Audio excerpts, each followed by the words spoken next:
Hey, how's it going, guys? So in today's video, I'm going to go over how I made this right here. So this piece in general, I just wanted to make something that was more emotional, I want to say. Some sort of like narrative behind this piece. Compared to what I did last week in this scene right here, I pretty much tried to make everything by myself and not rely too much on assets. And I just want to show you guys my process for doing that pretty much. I also had a little bit more time working on this. Did not do it in one day because I did not want to like just exhaust my resources and just like stress out. So yeah, I'm going to show you guys how I made this and let's get started. So here is the Blender file. And as you can see, I pretty much had like this corridor of some sort. Like this was pretty much the room that I had. And then everything was just like placed around it. Now I did have a piece that was some sort of like an inspiration for this. So this movie shot right here was kind of like the inspiration for this piece. And you know, it's really nice. I really like it. You know, it's nice to have like use some movie references for inspiration and make a piece. I mean, it looks like a shameless copy of this, but you change the lighting, change a few things here and there, and boom, that's a new concept. So that's what I did. So there was kind of like the camera shot that I was going for.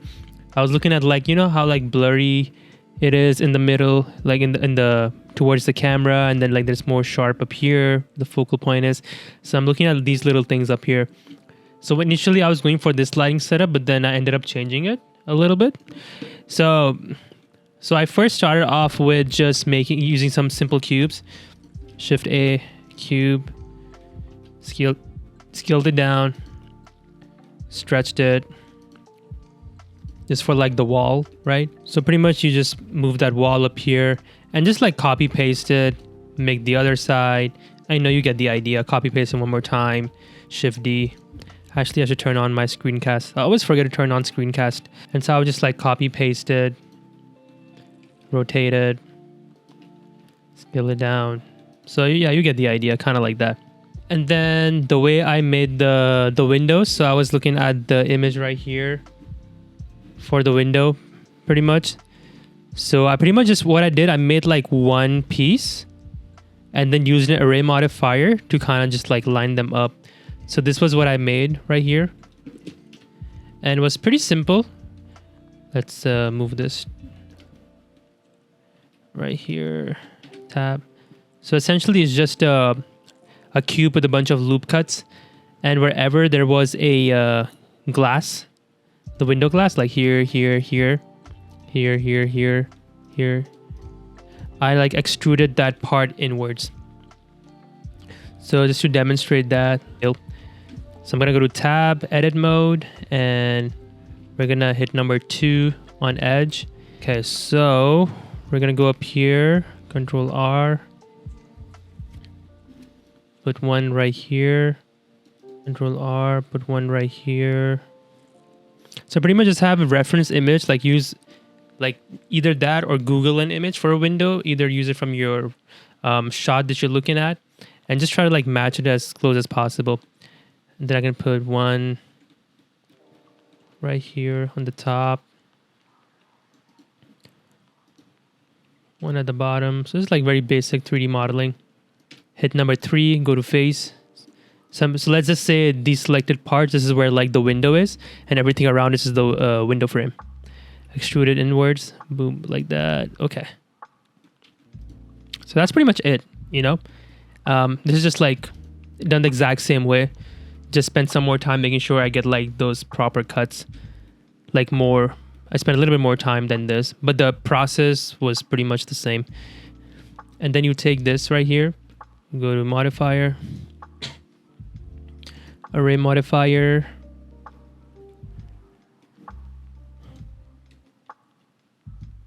let's go this way, count maybe 4 counts, and so you have a row of windows now. So that's how I made these windows. And then what I did next was, let me take these, move up here. So I used a Boolean so that the windows kind of like cut through the wall, because I want the light to shine through the glass, right? And right now there's this wall up here that's blocking the light from entering the room. And so what I ended up doing is, let's make another cube. Man, it's raining hard outside. So let's pretend this is the wall, right?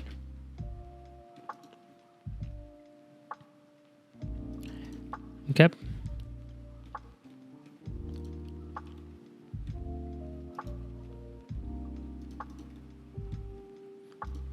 And so now I'm going to make another cube that I'm going to Boolean this from. And if I click this, shift click the wall, control minus. And so now there's a Boolean happening, like it's cutting through it. And so I'm just going to go ahead and let me just scale this down a little bit and move this like that. And so you see that effect that you get? This looks a lot cooler, not gonna lie. And this can go up here. Maybe I can scale down my Boolean cut. But that's the technique that I use for making like this kind of window. And then I had to use a different material for the glass. So we can create a new material here. This one is kind of like, so now it applies the material to the whole thing. But now I'm going to come up here, hit tab, select these faces. And then we'll click plus and then assign. So now this has a new material on it. And then now if I'm having this selected, I can like change it.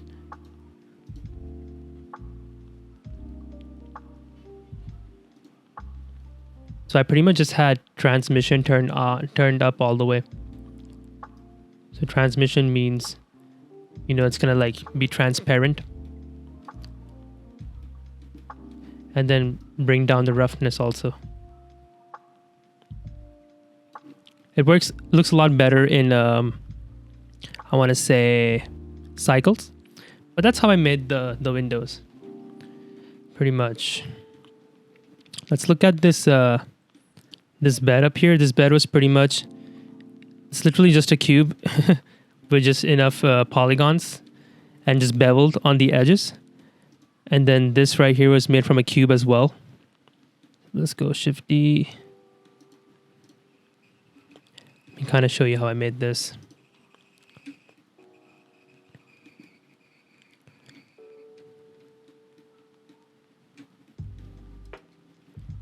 So I had a cube up here, scale this down. Put it up here. Let's make another cube right here. Okay, and then I'm gonna scale this guy down. Bring this up here. Actually, delete this. Take this, add modifier. Mirror object will be this cube in the middle. And then we're gonna flip it on the y-axis. And now whatever I do to this side is gonna happen to this side. So if I were to like scale it down, if I wanna like, you know, change things, maybe like move this like that or some shit, I can definitely do that also. So that's how I made the bed, and then just wanted to make something generic looking, so nothing too crazy. I had a reference image for that, just the same as like this image right here is literally just like a bed frame with some like a foam of some sort. So it's pretty easy to make pretty much. Let's hit Control A scale. Okay. Now let's bevel it so you can get this. So if you want like a simple sleek design, they're pretty good. Go up here, bevel.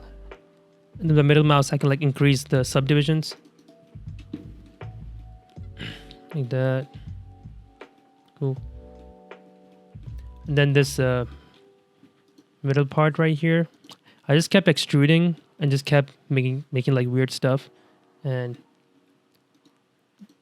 let's go up here, Control R.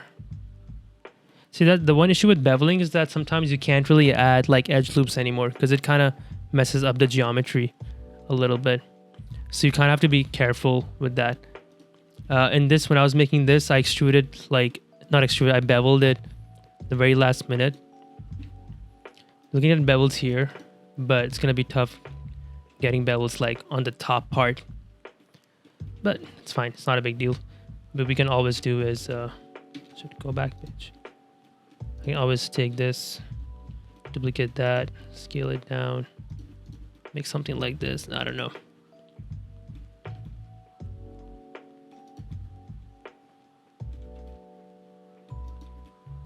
This is where I can probably make the... So I'm just playing around with the shapes right here, but roughly speaking, this is kind of like the technique that I used for the bed. Just had the mirror modifier, and then I just kept modeling around it. And then once you're happy with your model, you can just hit Control A right here on top of your modifiers, and it applies all your modifiers. Cool. That's roughly how I did the bed. The pillow was pretty fun to work on. And so for the pillow, we're gonna make a plane and then select the face, subdivide it, and you can increase the cuts to 20. The more number of cuts you have, the more high resolution it's gonna be. In my case, 20 worked all right. It wasn't like too crazy. And then extrude it upwards, and then we're gonna create a loop cut in the middle. Hit Control R. And then we can scale that up just a little bit. Oops, I'm gonna turn off the proportional editing. Scale it up just a little bit. Okay. Hit Tab again, and then you're gonna go to your physics properties and click on cloth. From there, we're gonna turn on, let's see, pressure. And you can increase it to number 3. Just play around with that value. And then you can also see where is gravity. I think it's towards the bottom somewhere. Yeah, so we'll like bring that down to 0. And then your timeline, when you play it, it's gonna fluff it up a little bit. So it looks pretty, yeah, it looks all right. It's pretty generic looking.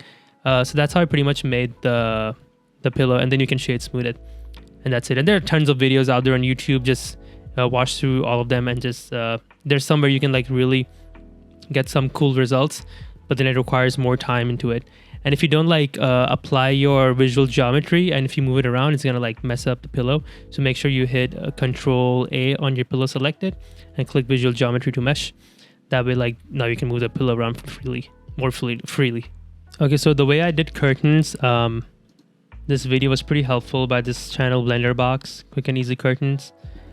I just followed along this video, and pretty much what he did was, so what you do up here, you hit Shift A, mesh, create a grid, and then it's gonna ask you subdivisions. We can just do 54. Remember how I told that the more subdivisions you have, the more high poly it's gonna be.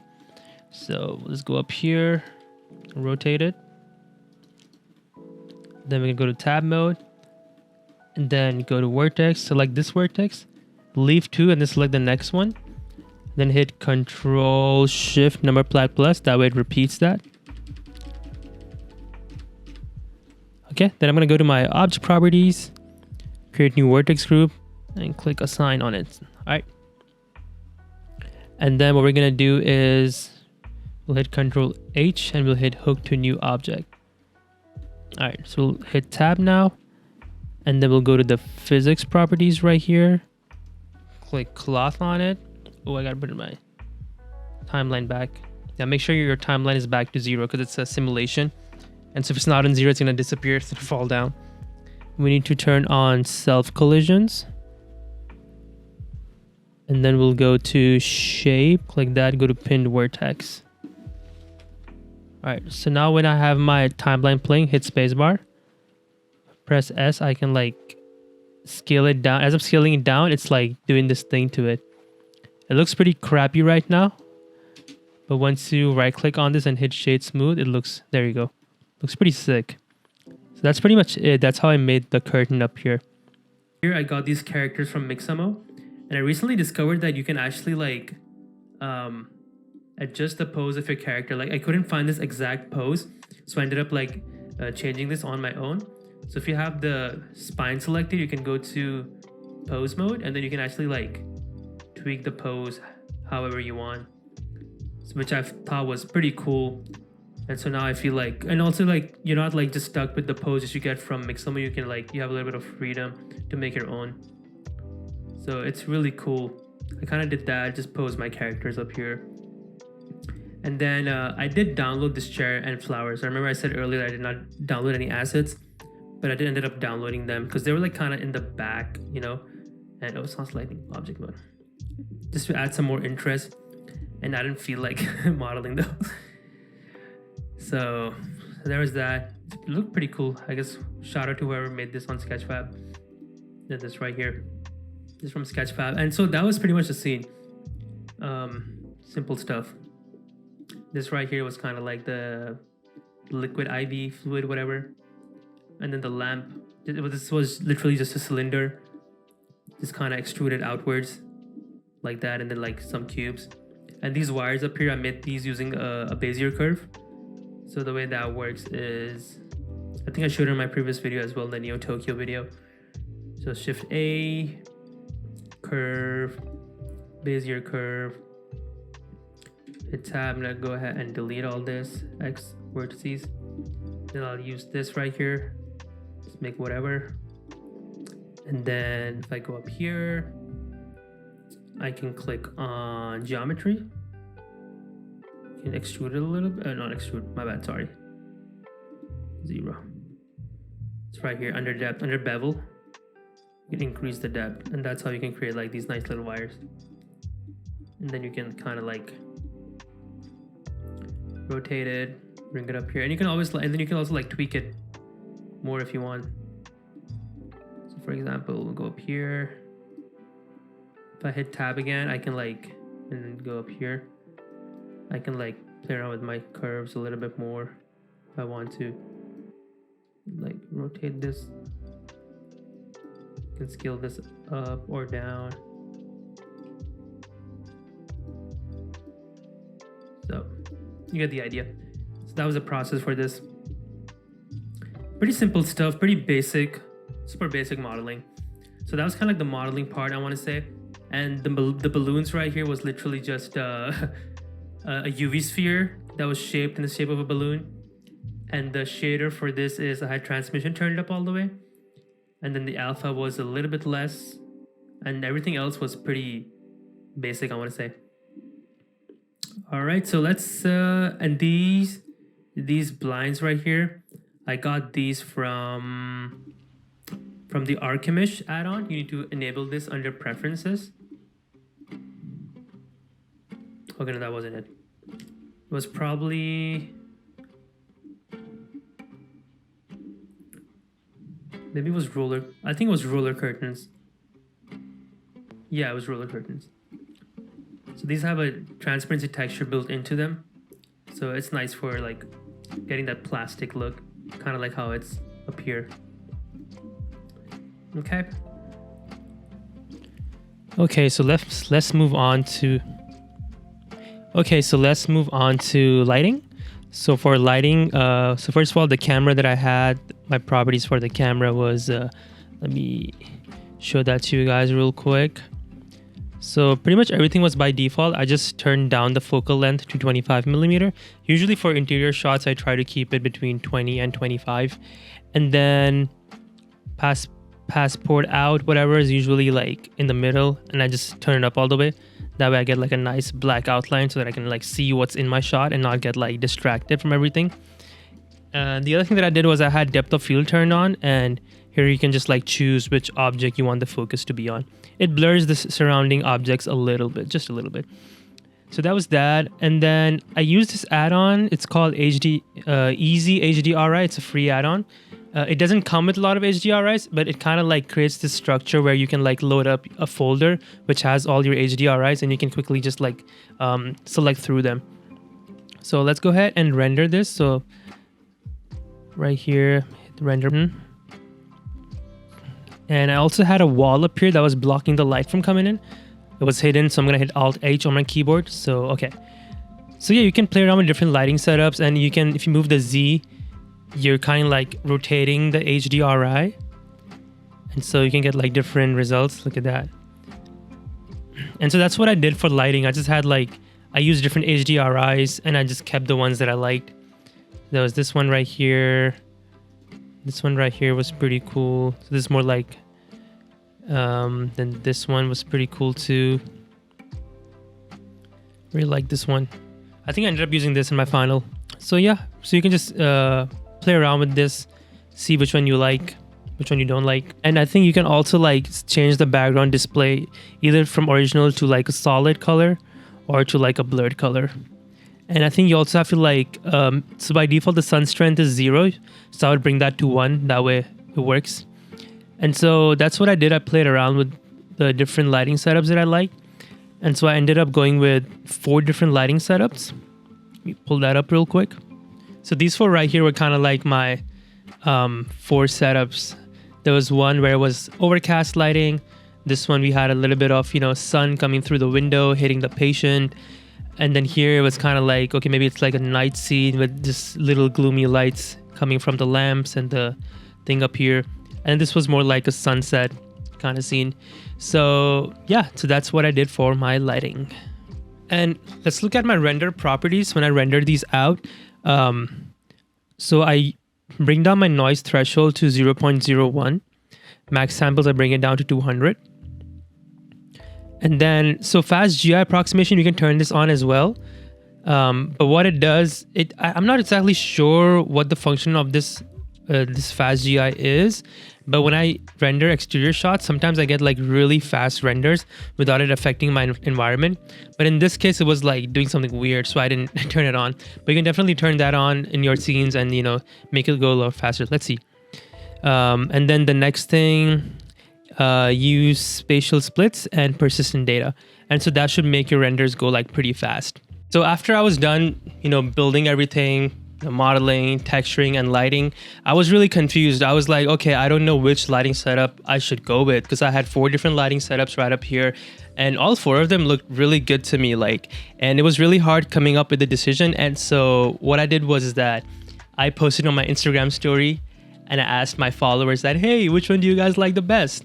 And so without any context, without knowing what the story is here, a lot of the votes came in for number 2, which was kind of like what I was going for. But then there was one comment that really stood out to me. It was from my friend Penny, who really broke down with what each lighting setup in each scene means. And so pretty much what she said was, it was pretty cool. Like it really helped me realize that, oh, you could actually like use different lighting setups to, to make the audience feel a certain way. So for example, like number 1, you don't really see any harsh lighting, everything's dark. And so it pretty much shows that, okay, the person on the bed is dead. Like there's no hope left for them and they're just gone, right? Because that's kind of like the mood you get from that. On number 2, it's more like, okay, there's a little bit of hope left for this person right here, since there's light shining through the window, got some balloons and shit, and then you got a person visiting them, like one of those nice setups. And then number 3 is kind of like the person is about to die with a little bit of hope left, right? You got a little like nice, you got some like nice headlight lamps and things like that. And then the green atmospheric also kind of shows that maybe this person up here is going through a tough time. Maybe they're going through something like severe, some sort of like sickness of some sort. So following that narrative, this lighting would have been better. And then number 4 is kind of like similar to number 1. I would say 4 was kind of like moments before the person died on the bed, right? Like there's a little bit of hope left for them. Maybe it's like a last sunset for them. So these were the kind of thoughts she shared with me, and those just really opened up my eyes, and I was like, wow, I can definitely use this information and make like other pieces now. And really, it was just like mind-blowing. So definitely like check her stuff out. I'm gonna link her Instagram at the bottom. She's awesome. So the narrative that I was going for was I wanted to have some sort of a scene where this person like came out of a sickness and they have a visitor coming to them. And so they're like being all emotional, like, oh my God, I did it, blah, blah, blah. So that's the kind of vibe I was going for. So number 2 fit the vibe well. A lot of people chose that as well. So I feel like it was pleasing to the eye also. So that's what I went with. So let's go ahead and break it down. Like how did I get from here to here? Okay. The first thing that I like to do is usually I go to, whenever I render everything out, I go to filter and I do a camera raw filter. Okay. And then here I'll just like tweak the settings a little bit. Usually like stuff like the temperature, maybe do something like this, and just little stuff. Sometimes I just like play around with the slider. Like I think I pulled down this exposure slider down a little bit so that it darkens this part a little bit. and then add a little bit of texture. When you add texture, it adds a little bit of grain to it, so I ended up doing that as well. So these little minor edits, I like to do them in the very beginning before I start painting on top of it. I'm gonna cancel it for now. So you just have to like play around with that, see what mood you want to go for, and then according to that do it. Okay, so I'm gonna hide this for now. Let's hide all these layers. Hide this. Go. Now this layer right here, this is where I had all my painting. So I ended up painting a little bit on this side right here. A little bit on this side up here. Added some highlights on the bed coming from the window just so that there's a little bit more separation. Also looking at my values very closely, right? So, and then I painted a little bit on the pillow. And then the blanket had a lot of painting on it done as well, because I wanted to have like a nice painterly look. So I wanted to put some brush strokes, put some strokes here as well, little things here and there. And then this folder had most of my edits inside of it. So I'm gonna go ahead and hide all this, hide all this. Okay. So this first thing right here was an ambient occlusion pass. I set it on multiply, and so it was kind of like overall darkening the image a little bit, and it was also adding like a little bit of shadow in like certain areas. Looking back at it, I think I should probably like lower down the opacity a little bit, just a tad bit. It's like a subtle effect; it shouldn't be too strong. And then this right here, I ended up changing the color for the windows. And then I masked it and I added like some images of some buildings. And these images are set to soft light and overlay. And they work pretty good. And then mist pass right here. So I use mist pass to add like depth to my scene. It's on screen if I put it on normal. So this is what it kind of looks like, right? And then I make a copy of that layer. So we'll put it on screen for kind of show you how I do it. And then hit Control J, make a copy of it. Hide the original one, and then I'll go to color balance. Make sure, okay. I think I went a little bit on this side, went a little bit like that. And then I lowered down the opacity to like really low. You see how like it adds a little bit of atmosphere. So, and then I ended up masking out parts of it. So let's hit mask. Grab my brush. I like using a soft round brush for this. Let's see, where is it? There you go. So you can like kind of, I'm using my mouse for now, but you get the idea. Kind of like just so that the main focus is right here.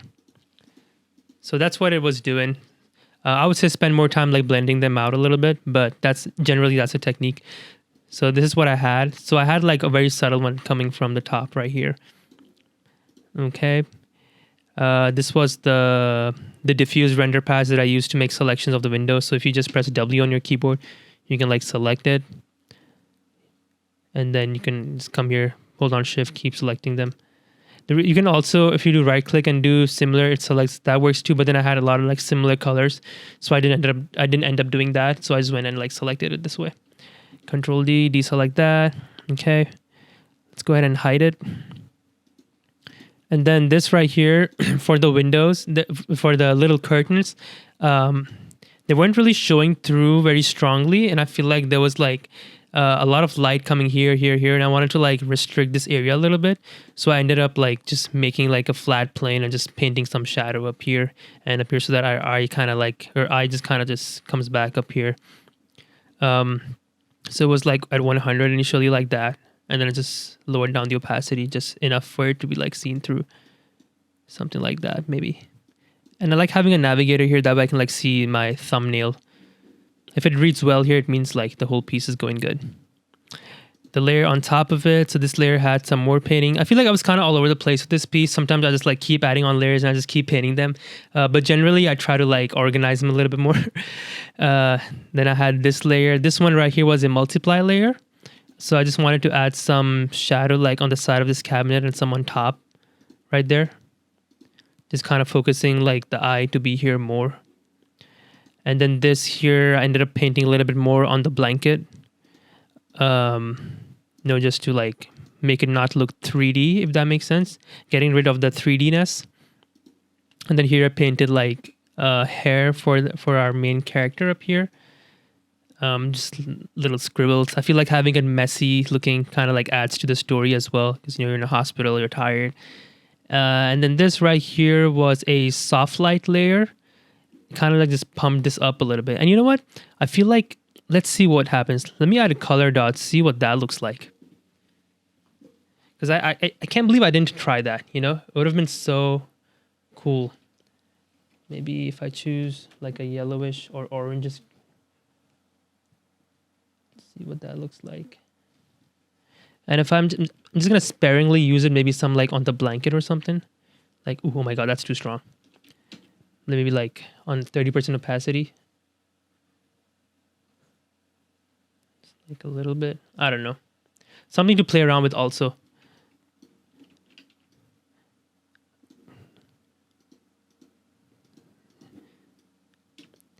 So it looks kind of lower the opacity maybe. Just a little bit. Something like that would have been cool as well. So there's that, and then this up here, I just darkened up this part a little bit with the multiply layer, and that was pretty much it for this piece, you guys. It was definitely a good practice. I really wanted to like make a piece where I'd have some sort of like narrative behind my scene. Once again, I'm still trying to like practice storytelling in general, and so I try to like put storytelling. So I just try to put like little stories here and there wherever I can with my pieces now. So yeah, that's it for this piece titled In Sickness and Health on ArtStation. So check it out. Give me a like. All right, you guys, so that should be all for today. Thank you so much for coming by and watching this video. I appreciate every single one of you being here. We did get a new mic finally, have a few other lights in the back. I was trying a new lighting setup because usually I only have the window light shining on my face, but many times I'm not even home when it's morning because I'm stuck at my job. So I'm glad I got these little cool lighting setup, and it looks pretty cool and I really like it. And in the next one, we're gonna go back and do some more 3D Code stuff because I've been kind of diving into 3D Code's website and just like going through their website and looking up some tutorials. And I learned a thing or two that I felt like would be really cool to share with you guys. So definitely be on the lookout for that. 3D Code is an awesome software for sculpting, voxel sculpting, and any concept related stuff. So I'll be posting that, and then we'll also be working on a Halloween piece for the month. I mean, it's spooky season, right? So we're gonna do that, and yeah, just stay tuned for that, and I appreciate you guys. I'll see you guys in the next one.